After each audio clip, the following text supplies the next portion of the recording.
Welcome to r/nuclear revenge, where a grandma destroys a house. Our next Reddit post is from Remote Syllabub. I was visiting my grandma and grandpa to celebrate a bunch of summer birthdays together, but when I pulled up to their house, the plot to the right was completely empty. As in, no stones, no base, no debris, just slightly overgrown grass. Grass where there used to be a house. When the hellos were said and the party started, I absolutely had to know what happened, so I went to ask my grandparents. And goodness gracious, I was not expecting the roller coaster of a story they told me. A couple of years ago, my grandparents had some very unpleasant neighbors. Loud at all hours, trash in the yard, arguing with other people on the street, just absolute nuisances. It was a husband and wife and their adult son who would come and go irregularly. The wife would get into arguments with anyone about anything, and the husband would physically intimidate the people who spoke up for themselves. My grandparents weren't sure what exactly was the deal with the son, but it couldn't have been anything good, as it was well known that he had been in county jail more than a few times. The house apparently reflected the tenants, as it looked awful. It was sagging and dilapidated, loose beams and peeling paint. But nothing was ever done about it due to the guy who rented out the place being a slumlord. We'll get to him later. It all came to a breaking point one night when my grandparents returned home to find their back door smashed in and some of my grandpa's guitars missing. Now, Grandpa loves his music, and he's been singing and playing his whole life. So it's safe to say that those guitars are not only very memorable to him, but damned expensive too. They, of course, went to the police, and after some digging, they found that the guitars had been sold at a pawn shop or someplace by the son. They couldn't get the guitars back, unfortunately, but I believe my grandparents were fairly compensated since the guitars were insured. Given how expensive the guitars were, the theft was absolutely a felony, and the son, once again, ended up in jail. After that, the neighbors would harass my grandparents through the fence or on their porch, meaning it was difficult for them to even sit outside. They would call them foul names, throw trash over the fence, and the husband would still try to get physical. Now, while my grandpa is a very chill and mellow guy, my grandma won't take flack from anyone, especially not jerks like these. So what did she do? She got the house condemned. It was easy for her to do, really. She called the local authorities, like the general attorney or the property manager, I don't know, and they came and did an inspection, though it was clear by the outside of the house that it hadn't been properly maintained for a long time. One call led to more calls, and the property was deemed unfit to live in, which forced the rude neighbors to move out. I'm not sure what happened to them or where they went, but supposedly they were put up in a nearby hotel by the slumlord until the house could be fixed. Now enter the slumlord. Of course, his tenants told him who had reported the house, so of course he's upset with my grandparents. Rather than fix the house though, he gets aggressive the first day he's there, yelling at my grandparents about how they're idiots for reporting him and how they've cost him a bunch of money, and he's gonna sue them and on and on. It gets to the point where the across-the-street neighbors called the local police to come defuse the situation, which they do.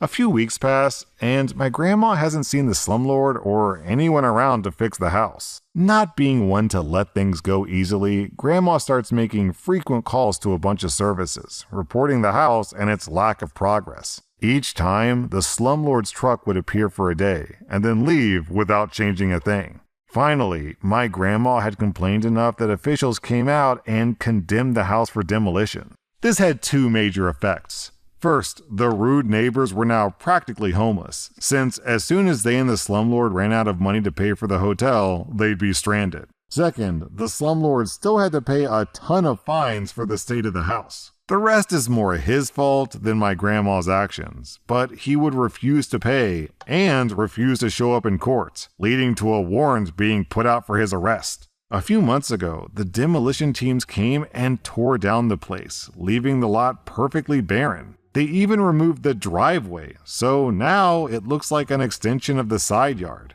My grandparents weren't sure of the final state of the neighbors and slumlord, but my grandma looked very pleased with herself as she finished the story. I love her so much. Our next Reddit post is from Something Else. In my country, high school starts at the age of 15 and lasts 3 years. I was a year early, so I was 14. During the first weeks of school, a guy in my class, Connor, approached me and we started getting along to the point that we quickly started dating. Little did I know, Connor would become my worst nightmare for the next 3 years. He was 17 when we met, and just like a lot of guys this age, he was obsessed with doing it. He pressured me into having my first time with him, and he broke up with me right after I eventually gave in. After that, none of our next intercourses were consensual. He was very manipulative and gaslit me into believing I wanted everything that was happening to me. It took me a while to understand what he was actually doing. In fact, I only got it after hooking up with another person at the age of 17. Before it finally hit me, he had his way with me more than 50 times. During our second year of high school, he made the mistake of forcing himself violently on my best friend. She ended up getting an abortion because of him, and I started plotting my revenge. Originally, it was supposed to avenge her, but it ended up working for me as well. I noticed that not only he would only approach the first years, even if he was 20 when I graduated, but he would also target the youngest girls among them too. He kept telling me how much more attractive I was at 14 than 17.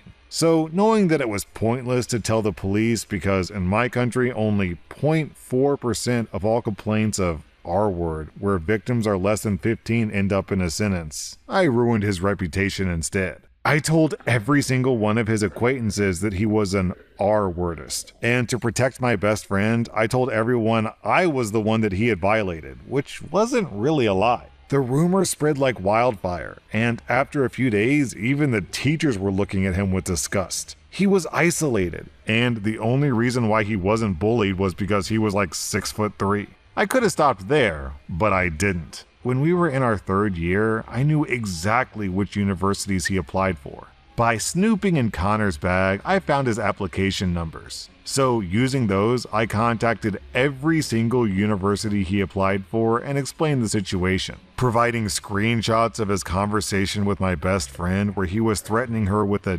defamation case if she attempted to press charges against him. All of them thanked me, and he ended up not being able to get into any university. He had to repeat his third year because of that, in an establishment where everyone knew what he had done, and all the first years would know that they had to avoid him at all costs. The next year, since I wasn't there to foil his applications, Connor was accepted into a university that I hadn't contacted the previous year. Unfortunately for him, I ended up learning which university he was going into and repeated the same process. There were former students of our high school in the university he was going to who spoke up to the university's mental health center about the inappropriate behavior he had with them and told them what kind of rumors there were against him. Since I'd provided proof that the rumors were true, Connor was permanently expelled for the safety of the female students attending that university. So now he doesn't have a degree and nowhere else to go study, with no social life. His situation couldn't get worse.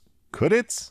Well, yes, I made it worse. Connor tried to move to another region where no one would know him and gain a diploma to work with kids. However, Connor is a phone addict and couldn't help but share on social media that he had gained his diploma and started working as an educator for troubled kids and preteens. Little did he know, I had created an account pretending to be one of his only remaining high school acquaintances, who I knew was chronically offline. With a bit of searching, I ended up finding his workplace and started the same process all over again. I also added a message he had left on my voicemail where he was panting while telling me how hot I was at the age of 14 and how he would have loved to go back in time just to do me again. Needless to say, they got rid of him really quickly, fearing for the safety of the kids. I was planning on continuing to report him to all the places he was planning to work at, but his previous workplace took care of that for me. I don't know how, but according to Connor's social media, they managed to get him blacklisted on a national level, technically invalidating his diploma.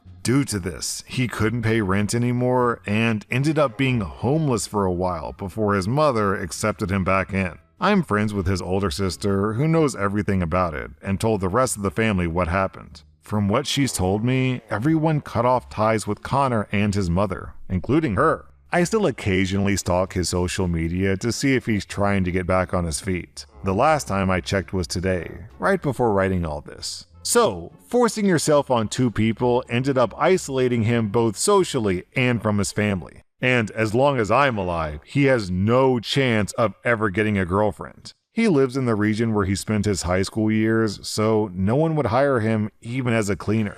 And he even spent some nights on the street. Honestly, at this point, it's impressive that no one's tried to harm him physically, make him go through what he made me and my best friend go through, or even end his life. Go to hell, Connor, and trust me when I tell you that you'll have to wait for me to die before even thinking about starting to have a normal life. Our next Reddit post is from No Way. This story took place in the summer of 1969 when I was about 12. I had an early morning paper route in my neighborhood. One of the first things that I bought with my earnings was a brand new 10-speed bike. It was silver with red trim. I was really proud of it, and I took very good care of it. I also used it to deliver my newspapers in the morning. One of my customers was often leaving for work around the time that I got there. I always made a point of parking my bike well off to the side while I went up to deliver his paper. That particular morning, he turned too soon and too sharply while backing out of his driveway and backed right over my bike, ruining the front sprocket and derailleur. He stuck his head out the window and asked, "Is it okay?" "Not exactly," I said. "Well, that's what you get for leaving it behind my car." Then he drove off.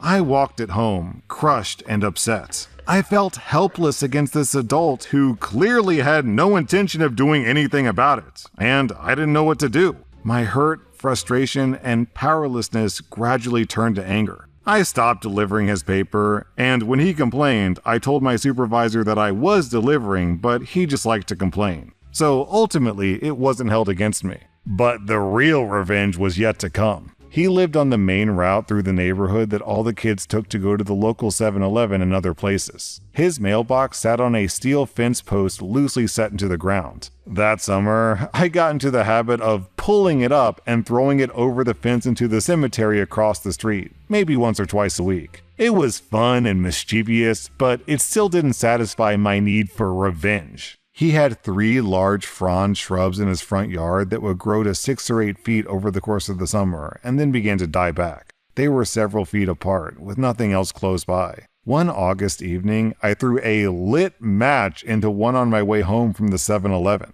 I never heard anything else, but on my route the next morning, it was just a burnt husk in his front yard. Over the next couple of weeks, I did the same to the other 2. I was beginning to feel satisfied. But one morning, on the way home from delivering papers, I had an inspiration. I saw that the side window of his garage was open. Now, I knew that what I was considering was taking it a bit far. But I was an impulsive kid, and I thought tit for tat was fair. Back in the day, everyone carried road flares, as in emergency flares for their cars. So I climbed through the window, found 2 flares, lit them, and stuck one right under and behind each of his rear tires. Then climbed out and hightailed it home and went back to bed. I didn't go back to see what happened, and I stayed away from the area for several days. I knew that I'd ruined his tires. I never saw the result, but I didn't care, and I never did another thing to him. Down in the comments, we have this story from Internet Hugs. This reminds me of a story my grandpa once told me. He was telling me about how him and his brothers used to steal watermelons from a neighboring farmer. They lived across the river from him, so they would float the watermelons and push them as they swam. Apparently, the farmer was not pleased with a bunch of little redneck buttholes stealing his watermelons, so he would shoot at them with a shotgun. My grandpa said he was so upset when the watermelon he was pushing exploded right in front of him. But it all turned out all right because him and his brothers burned down the farmer's shed. Why does it seem like arson was the first response of all the kids back in the 70s? That was r/nuclear revenge, and if you like this content, check out my podcast where I publish the exact same episodes. Also, hit that subscribe button because I put out new Reddit videos every single day.